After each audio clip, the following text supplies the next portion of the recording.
Move on. Move on. Okay? Move on. Okay? The life of Peter. You know, to give you a little background, Peter is his job, or his work is a fisherman. Okay, he is from Galilee. He was also called Simon. Okay? His calling is, when the Lord called him, na siya tinawag ng Panginoon, pag siya tinawag ng Panginoon, siya po ay isang mangingisda. At siya po ay nagkaroon ng first encounter with Jesus. Nung siya po ay gamitin ang kanyang bangka ng Panginoon, at wala silang makuhang mahuling isda overnight, at doon po ay nagpamalas ng miracle ang Panginoon. Okay? So, Peter realized, sabi niya, wala kayong makuha isda magdamag, pero nung tinawag ako ng Panginoon, nagkaroon ng pagbabago, at si Peter po ay napakaganda ho ang kanyang konsepto. Iniwan niya ho ang maraming huli na isda at he followed Jesus. It's very important. And then, his commitment. You know, when everybody left Jesus, and Jesus asked the disciples, kayo, iiwan niyo rin ba ako? Sumagot si Pedro. Sa John chapter 6 verse 57, ang sabi niya, Lord, saan pa kami pupunta? You have the word of life. Yes. Okay? Lord, saan pa kami pupunta? So, ang daming experiences si Peter. Yung kanyang commitment sa Panginoon talagang very strong. Next, his revelation.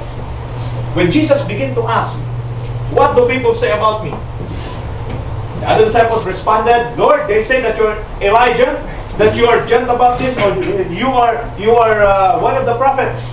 When the Lord asked them, how about you? Anong pagkakilala sa akin? Sumagot si Pedro, Thou art the Christ, the Son of the living God. Okay? Nakita natin revelation ng Panginoon kay Peter. And then sabi ng Lord kay Peter, Blessed are you, Simon, son of Jonah, for this was not revealed to you by man, but by Father in heaven. And thou art Peter, upon this rock I will build my church. Okay? That's the revelation he received. And what did he promise Jesus? When Jesus began to tell them that he was going to die, that he was going to leave them, and Peter said to Jesus, his promise to Jesus, Lord, everybody will leave you. Grabe itong pangaka ni Peter na to. Sabi niya, Beng, lahat, Lord, iiwanan ka. Pero ako, hindi kita iiwan. Handa akong ibigay ang aking buhay sa iyo over my dead body. Wow. Grabe pangako, no? Talaga naman, iiwanan ka ng lahat. Iiwanan ka ng lahat. Okay, alam niyo ang gagawin niyo pag may mga dumating. Okay, very good. Mga magagaling. Okay? Yan. Okay? His promise to Jesus. Doon sa unahan. Ang sabi niya, iiwan ka ng lahat, pero ako, hindi kita iiwan. Wow! At ang sabi niya, pati buhay ko, iaalay ko para sa iyo. Yan ang sesel ang kanyang promise kay Lord. Pero ang Panginoon sumagot. At ang sabi ng Panginoon sa kanya, Pedro, bago tumilaw ang manok sa magdamag, 3 beses mo akong itatwa. Wow! Pero sa Bible, hindi natin makita na sabi ni Pedro, Lord naman, wala. Basta siya, strong ang kanyang pangako sa Panginoon. Here comes the fall of Peter. Okay? Nung siya ho ay naipit na, ano nangyari? He denied Jesus Christ. Okay? It is very painful for a man of God who was called by God, a man of God who has a commitment to God, a person who declared that Jesus is the word of life, a person who received the revelation from God that He is the Christ. That was not revealed to him by man, but by God Himself. What else? He promised Jesus, Lord, everybody will leave you, but not me, not I. I will die for you.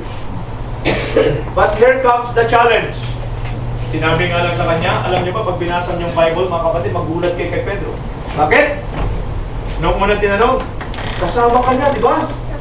Hindi mo siya kilala. Okay? Ang kaibahan na ni Pedro, gusto niya si Lord, ang problema, takot siya. Kasi sabi sa katabi mo, bawal ang takot dito. Okay? Sunod pa rin siya, and then, nagpapainit sila kasi taglamig na noon, sabi ng isang katulong, kasama mo siya, di ba? Naku, hindi. Yung pangatlo mo, matindi. Sabi ng yung isang katulong na naman, kasama ka talaga niya eh. Alam mo sagot ni Pedro?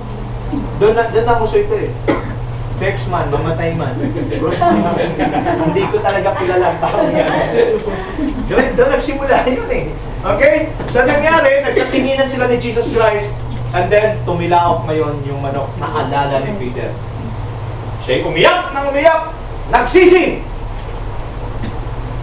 Now, pwede pala yun. Tinawag ka ng Panginoon, pwede pala yun na may commitment ka sa Panginoon, pwede pala yun, nakatanggap ka sa revelation sa Panginoon, pwede pala mangako ka sa Lord, pero pwede rin pala maksak. Be watchful, be careful. The devil, our enemy, is just like a roaring lion. Amen. Nagbabantay lang siya. Yes, we are blessed right now. But if you're not careful, pwede kang sisilain. Just like Peter. Sabi ni Lord, you know Peter, the devil wants to sift you. That's why I'm praying for you. One thing na gusto ko malaman natin lahat. Yes, the devil is trying to get us. The devil is trying to hinder us. But I want you to know, Jesus is praying for us. Amen. He's praying for us. Amen. Okay, so the fall. Napakasakit ng bagsak ni Pedro. Bakit? Dumating pa ang punto na sinasabi ni Lord, ipapako ako yung mga matay, kukunin ako ng mga matatanda, at ako ipapako sa krus. Hinatak na si Lord. Halika Lord. Hindi dapat nangyari sa iyo yan, ba? Okay? And siya rin yung disciple na naka-receive ng matinding word ng Panginoon. Mas matindi ang revelation ni Jesus. Get behind me, Satan. Okay? So, Peter experienced all the different kinds of experience.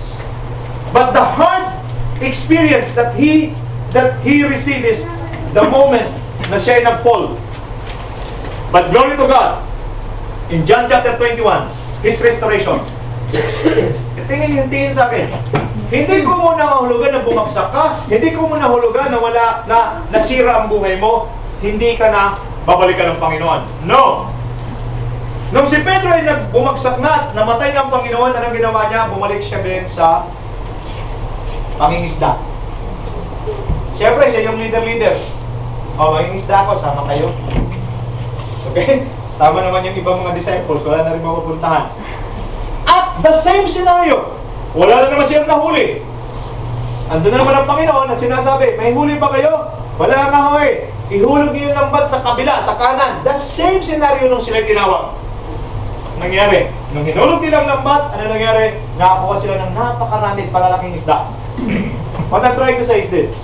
Please listen carefully. Move on with life.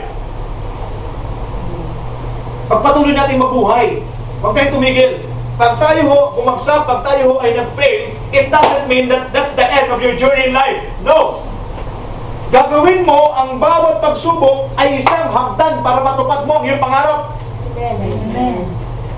Si Pedro, although siya nag-fall, pero hindi siya nanatiling, nagsisi na lang na nagsisi, nagmumumog sa isang tabi. Ano nangyari? Nagtrabaho siya ulit. Nangisda siya? Yun nga lang. Ang kaibahan lang, pag nag-fall ka at hindi ka bumalik sa Panginoon, pwede ka mangisda pero wala kang mahuhuli. Amen. Pwede kayo na nag-fall pero hindi kayo bumalik sa Panginoon, pwede ka magtrabaho, pwede kang gumawa pero walang mangyayari. At the good thing is this, Jesus, once again, called Peter. Pagkasabi sa katabi mo, God always gives you a second chance. God always gives you a second chance. Hindi si Lord nagbibigay ng dahil ikaw ay bumagsak, ikaw ay masama, wala ka na. No! Mayroong second chance na ibibigay sa iyo ang Panginoon. Amen. Okay? Tinawag niya ulit si Pedro, ni-restore. Peter, do you love me? Ilang beses tinanong? Ilang beses? Ilang beses na tinatwa si Lord? Hindi lang si Lord bumawi, ano? Okay? Do you love me? Yes, Lord, you know that I love you. Feed my lamb. Amen. Peter, do you love me? Yes, Lord, you know that I love you. Okay? Feed my sheep. Okay? Take care of my sheep. And then, tinanong ulit. Nung pangatlo, medyo na ano siya. Pero, gusto ko maintindihan natin na si Lord nagbibigay ng second chance. Tingin o, tingin o. Hindi ko mo natalo tayo, hindi ko mo nag-fail tayo, hindi ko mo nasira. Everybody naman nakaranas ng failure. Amen. Pagkita mo yung katabi mo, nag-fail ka na. Ano sagot? Okay, palagi nga eh. But I want you to know, when you fail, God is always there to restore us. Amen. People may reject us, but I want you to know that God will never do it to us. Why? Because God loves us so much. Amen. He called Peter, once again, lapit siya, anong sabi ng Panginoon sa kanya? Take care of my sheep, feed my lambs, feed my sheep. Iniwanan siya ng Panginoon ng binigyan siya ng isang pagkakataon at upang i-prove ang kanyang sarili. At gusto kong sabihin sa ating lahat, just move on with life. Amen. Okay? Meron ba sa buhay mo ngayon na naging regrets mo? Ano bang regrets mo sa buhay mo? Tingin sa akin. Pag meron kang regret sa buhay, ano may regret sa akin? Pinagsisihan. Parang sayang. Kung tinuloy ko sana yung ano, hindi sana ako ganito ngayon. Okay? Sana mo sinagot ko yung Mumbai. Nung hindi ko sa akin yung Mumbai, sinagot ko na lang. Kaysa naging asawa ko ngayon na talaga namang baybong. Okay? Paano ba? Ang dami nagregret sa buhay. Sana kung tinake ko na lang yung trabaho na yon, sana hindi sana ako maghihirap ka dito. Lahat naman tayo meron regrets, tama? Amen. Sana kung hindi ko na lang sana ginawa itong bagay na ito, hindi sana ako magaganito ngayon. Bakit ko naman kasi nagawa? Kapatid, tingin ka sa akin. Kahit ano pang sisi ang gagawin mo sa buhay mo, hindi na magbabago ang nakaraan. Amen. Ang nakaraan ay nakalipas na. Amen. Amen! Amen. Sana nag-aral na ako ng ng ganitong kurso. Sana hindi ako naging ganito. Kapatid, past is past. Amen. Peter failed. Tama? Amen. Tapos na eh. Na-deny niya na si Lord 3 beses eh. Pero it doesn't mean na si Lord nag-i-stop na sa atin. If you want God to move in your life, if you want God to do something in your life, then be open to Him, go back to Him, submit yourself to Him, and allow Him to reform your life. Alright. Huwag mo sabihin na ano eh. Kung yung Bombay siya na pangasawa ko, sana nakasaya sa tricycle sa likod, dalawa kami maniningil. Yes. Okay? Basta ba dalawa, 5 yung naniligaw sa akin eh. Mayayaman yung apat ito, pag mahirap ito na po. Wala na, sawiyan yun eh. Nakakama ko ba tayo? Tingin sa akin, kung ano ka today, yan ang i-work out mo. Amen. Di ba marami ko sinasabi? Kung ipinanganak kang mahirap, hindi kasalanan yon. Pero pag namatay kang mahirap, kasalanan mo yan. Amen. We have all the resources, we have the education. If you are born poor, it's not the fault. It's not your fault. But if you die poor, it's your fault. Because we have all the education. We have all the opportunities. Nagkakamali ba tayo? Amen. I'm not saying, hindi ako nagkakamali. Nagkamali rin ako. Pero what I'm trying to say is this. If you stop doon sa pagbagsak mo lang, hindi ka pwedeng magpatuloy. Forget the past, erase the past, and face the future. Amen. Yan ang pwede mong gawin, baguhin ang ngayon. Okay? Patahimik mo yan. Okay? But because he responded to what Jesus had offered to him, feed my lamb, take care of my sheep, feed my sheep. Here comes Peter. His ministry. Grabe! When I begin to look at the book of Acts, ano po nangyari? Amazing signs and wonders happen. Why? Because Peter moved on with life. Nagpatuloy siya sa buhay. Marichan, hindi pwede yung nagdapa ka, di ka natatayo. Sino rito nakita nyo? Tao na dapa, di na tumayo. Meron kayo nakita, Benny? Di ba tayo pag nadapa, pagkadapa natin, tayo ka ba? Okay. Alam mo dito yung class mo? Nakadapa na ba tayo? Wala pa akong nakakita na dapa na di na tumayo. Tama? Ayaw mo makakita na kadapa ka palagi. May tama rito? Same thing in the Spirit. Same thing with our experiences. Until now, nakatayo ka tayo, pero ang mind natin, nandun pa sa nakaraan. Mahirap pong nabuhay sa kasalukuyan, pero ang utak ko na sa nakaraan. Parang gito ka maglakad din, patalikod. So I want you to know this. Please, listen carefully. Ano nangyari, Rene? Nung siya nagkaroon, nag-respond siya, ano mo na nangyari? He became the spokesman of the group at the day of Pentecost. Yung Pedro na dating takot, yung Pedro na nagdiray kay Lord, naging spokesman ngayon. Siya nag-lead ng evangelism. At alam niyo ba nangyari, Johnny? Yung first preaching ni Peter, 3,000 got saved. Amen. Ngayon sa akin, God can turn ordinary people Amen. into an extraordinary. Amen. Praise the Lord. Pag-isabi sa tabi mo, pwede ka maging extraordinary. Okay? Huwag niyo sabihin, ito lang maarating ko, hanggang ganito lang ako, wala na yan ang mangyari sa buhay ko. No! If you turn over, if you surrender your life to Jesus, He can turn your ordinary life into an extraordinary life. Amen.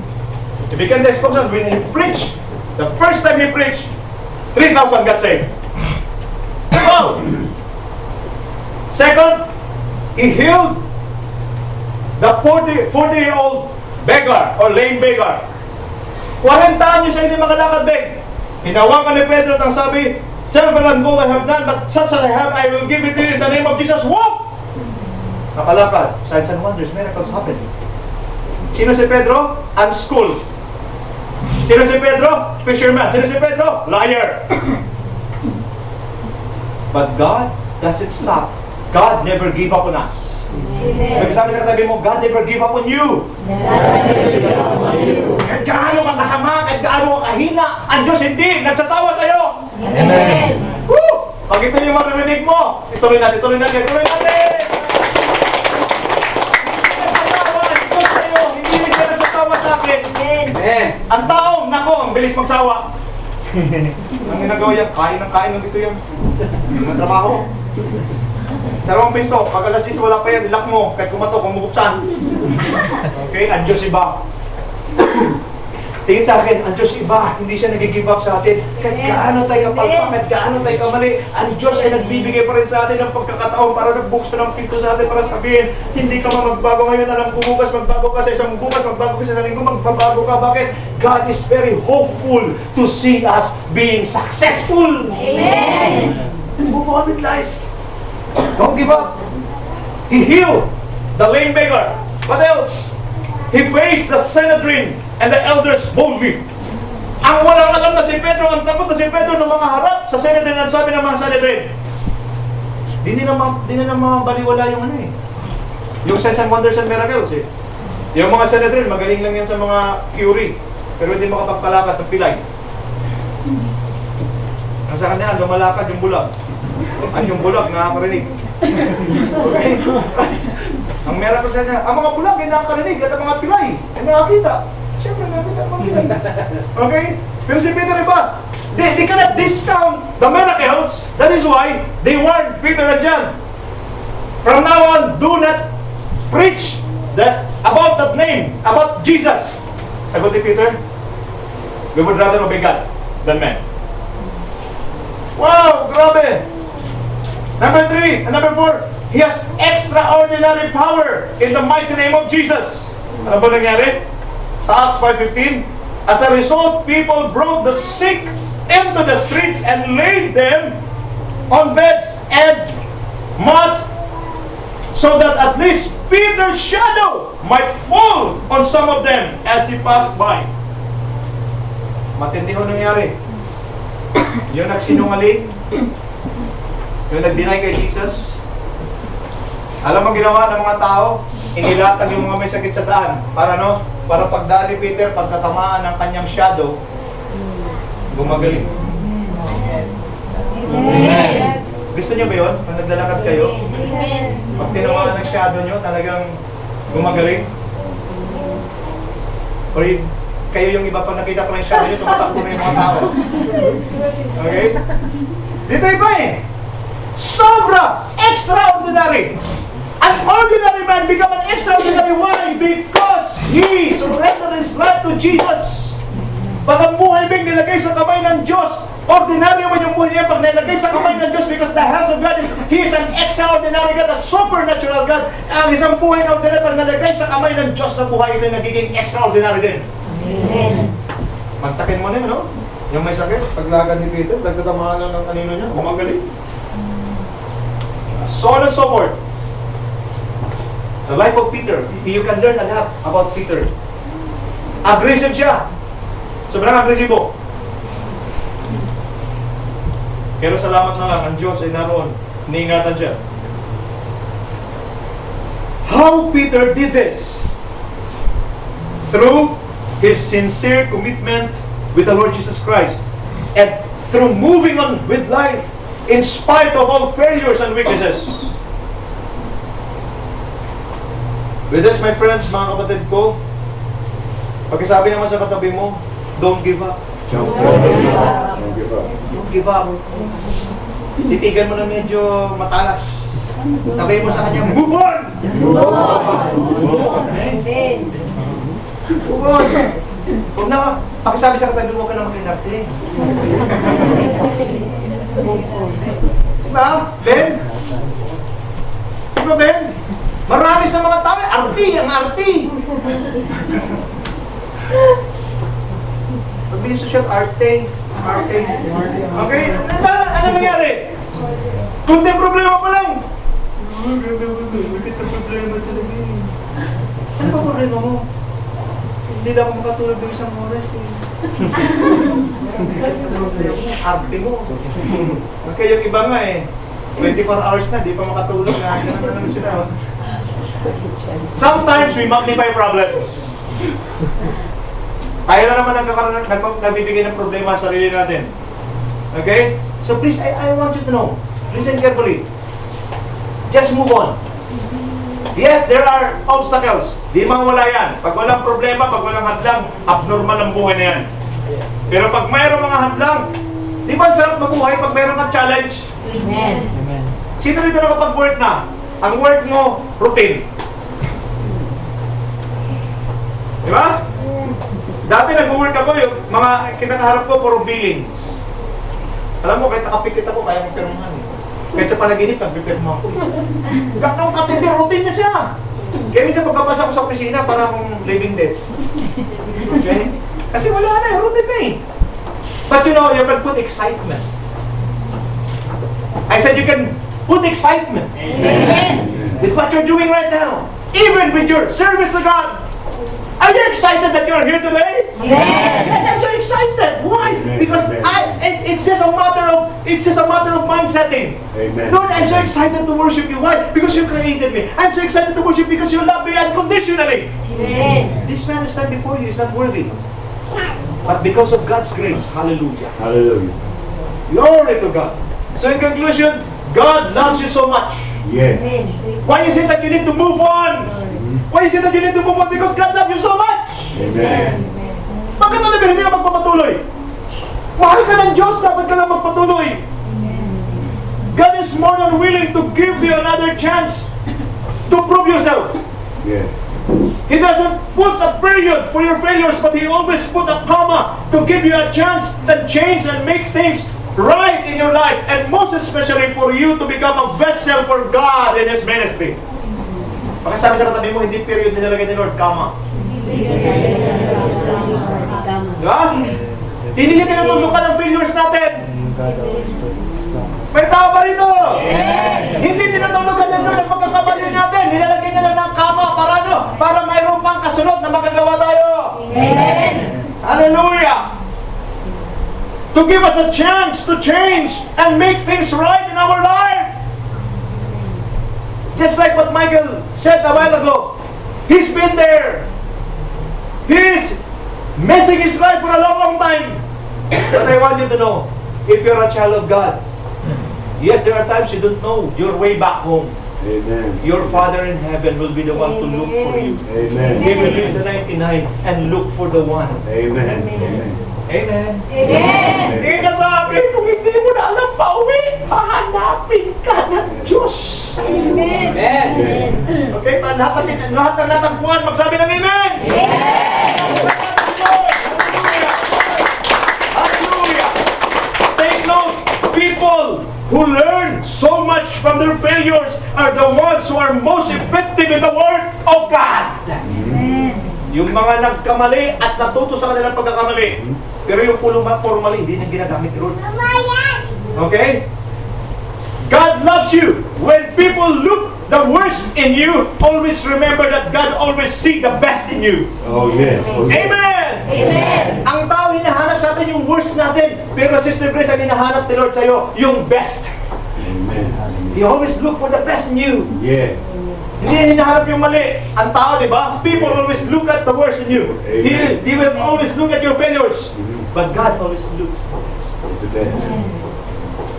Tapos ka, Christian sa Diyos. Hindi ka pinababayaan ng Diyos. Amen. Okay, ang sinasabi ng tao, hindi, may problema to, may problema. No, ang hinahanap siya na alam mo tingin sa akin, you're wonderfully and fearfully made by God. Amen. Diyos ang lumikha sa'yo, kaya kahit ano pang itsura, ganun pa itsura mo, sa mata ng Diyos, ikaw ang pinakamaganda. Yes. Amen. Amen! Marinig natin ito ng mga nanonood sa YouTube. Gusto ko maintindihan natin. God, when people look for the worst, or look the worst in you, always remember that God always see the best in you. You're His masterpiece. Yes. Amen. Why is it that we need to move on with life? Because God wants us to not to dwell. Do not dwell on your past defeats and failures, but focus on what is ahead of you. Amen. Amen. Huwag natin balikan yung mga mali, yung mga talo natin. Mag-focus tayo sa hinaharap. Focus on the wonderful plans of God in your life. Jeremiah 29 verse 11, memorize 1, 2, 3.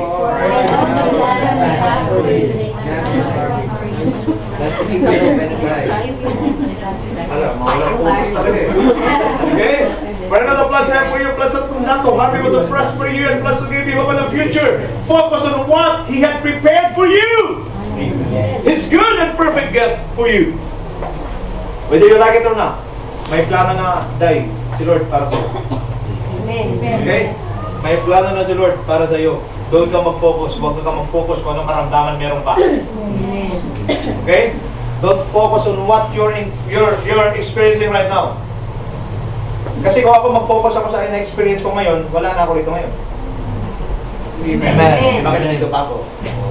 Ha? Bakit nandito pa ako? Because I focus on the great and marvelous plan that God had prepared for me. Okay? Ahead. Nagkapanawan tayo? If you keep on thinking, if you keep on reminiscing on your problems, on your failures, it will not do any good to you. Amen. It will not help you. I think that God had prepared a wonderful plan for you. Hallelujah. Doon ka mag-focus. At pag doon ka nag-focus, magandang outlook mo sa buhay. At nakikita sa mukha niya. Tingnan mo yung katabi mo.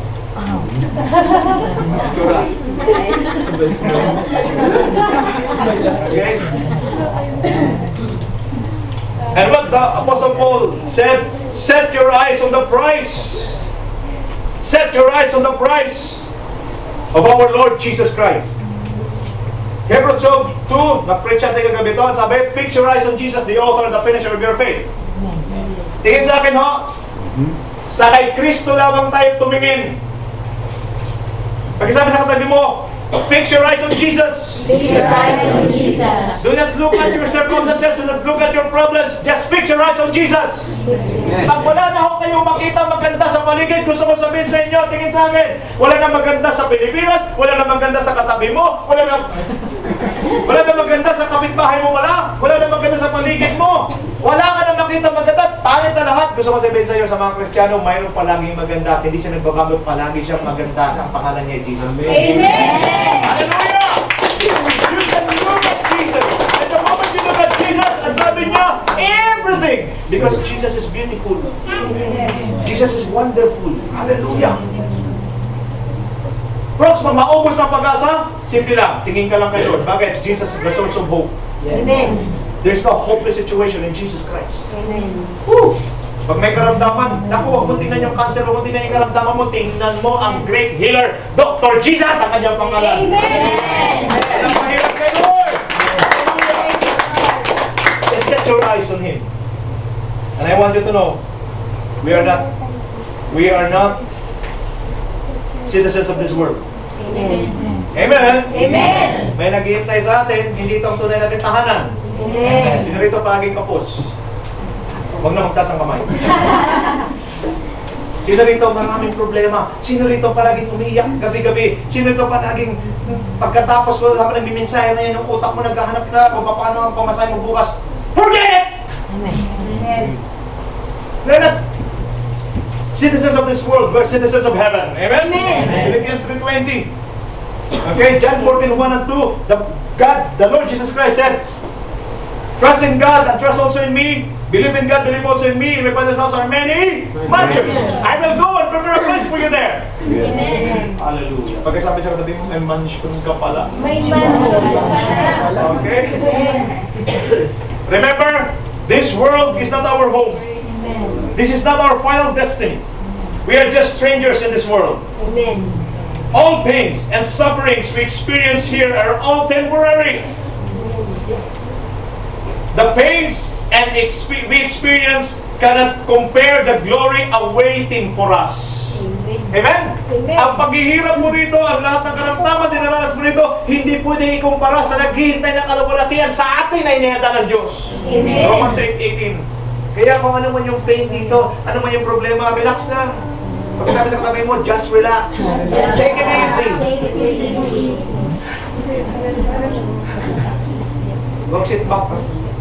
Okay, just relax and take it easy. Focus on the great day. Focus on that great day where we will meet our Lord Jesus Christ face to face. Amen. Revelation 21 verse 4, He will wipe all the tears in our eyes. Amen. Okay, di ba sarap si Lord mismo magpupunas ng ating luha? He will be the one, Ben. Jesus Christ will be the one to tap your shoulder. It's over. It's over. Tapos na. Shh, tahan na. Tapos na. Di ba napakasarap? Kung ako na mag-tap na shoulder mo, pag sabi ko, Christian, tapos na. Sabi ni Christian, tapos na ngayon, bukas meron na naman. Nagkakanaw pa tayo? But when the Lord Jesus Christ will be able to tap your shoulder namin, tapos na. Pag siguro na mag-declare Oliver, tapos na talaga yun. Amen. Okay? So, He will be the one to wipe all tears in our eyes and take all sicknesses in our bodies and all kinds of comforts we will going to experience when we see Jesus. Mga kapatid, just move on. Do not stop. Again, bigyan ko kayo ng napakaliwanag na analysis. Pag nadapa kayo, alam ko, tumayo kayo kaagad. Amen. Wala pa ako nakitang nadapa. Ngayon, bukas pagtingin mo nakadapa pa rin. Alam tayo? Kahit may ipis pa rin dapat ay makatulog. Nakakama ba natin? Nakakama ba? Kaya, pag nadapa ka, tayo agad. Pag isa sa tabi mo, pag nadapa ka, tayo agad. Nadapa, tumayo nga. Nakatayo rin ka. Hindi, move on. Pag isa sa tabi mo, move on. Life is beautiful. Life is wonderful. If you place the time in the hands of Jesus. Amen. Amen? Sarap mabuhay. Pause. Masarap mabuhay pag ang buhay mo ay inilagay mo sa kamay ng Diyos na buhay. Amen. Woo! We pray. Sometimes we make wrong decisions. Amen. Sometimes we reap the consequence of our wrongdoing. But praise God, our Father in heaven doesn't give up on us. Amen. He wants you to learn. And the moment you learn, you will become a useful and a powerful vessel for His ministry. Amen. Pagkasabi sa katabi mo, God is not yet through with you. God is not yet through with you. Tagalogin mo para maganda. Hindi pa tapos si Lord sa'yo. Hindi pa tapos si Lord sa'yo. Amen. Minumoldi ka pa ngayon. Mumuldi ka ngayon. Mga kapatid, kung sino yung mga may mga pagsubok matitindi ngayon, minumoldi ka ng Diyos. Bakit? Dahil merong gustong disenyo ang Diyos na gagawin para sa'yo at para maalis yan. Kasi minsan marami pa tayong mga sabit-sabit yan sa katawan. Kailangan gawin sa'yo, Ben, kailangan tapyasin. Hanggang sa maging makinis ka.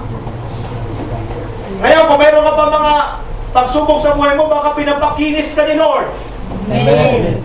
Kasi sasabihin mo, baka pinapakinis ka. Pinapakinis ka. Parang may nagtanong, magaspang ba ako? Oo. Tingin sa akin, let me end with this. The potter. Ano yung potter? Magpapalayok. Okay? Matapos sinabihin yung yung jar, tapos na. But because ang magpapalayok ay napaka-meticuloso, mayroon lang konting bukol, tapos na ha? Tapos na. May konting bukol lang na makita, alam niya hindi bibilhin yun Alam mo gagawin niya? Babasagin niya uli. Tapos huhugisan niyo na yung panibago. Hanggang sa pagkatingin niya, makinis na, alam niya pag makinis na makinis, pag binenta agad. Amen. Akala mo siguro okay ka na. Naglilingkod naman ako, nag-serve, okay naman ako. No. Bakit na rin pagsubok? Baka may bukol ng konti. Kailangan basagin. Sino sa inyo binabasag yun ng Lord? Please, don't have this kind of feeling na sasama ang loob mo sa Panginoon. No. Pag minimold ka talaga, mahirap. If God will going to mold your life, it's not easy. But I want you to know, if you will just allow the Master's hand to mold your life into His likeness, the moment that the plan of God will be through in your life, I'm telling you, you will become a wonderful and a powerful vessel for His glory. Amen. Kaya huwag kayo don't be bitter with God. Lord, why is it that I'm experiencing this and I get through with one problem, here's another one? Because He's molding you. And sometimes, tingin sa akin, sometimes He fast-track the molding because God cannot wait and God doesn't want to waste time to use you. If He's molding you right now, just say, yes, Lord. Yes, Lord. Yes, Lord. Yes, Lord. Yes, Lord. Yes, Lord. Yes, Lord. Thank you for the problems, Lord. Thank you for Thank you, Lord, for the challenges. Thank you for the difficulties. Why? Because I know that one day I will be like you. Amen? Amen. Just move on in life. Pagkatalaga mo, move on! Don't stop! Hallelujah. Brother Michael, I want to sing that wonderful song once again.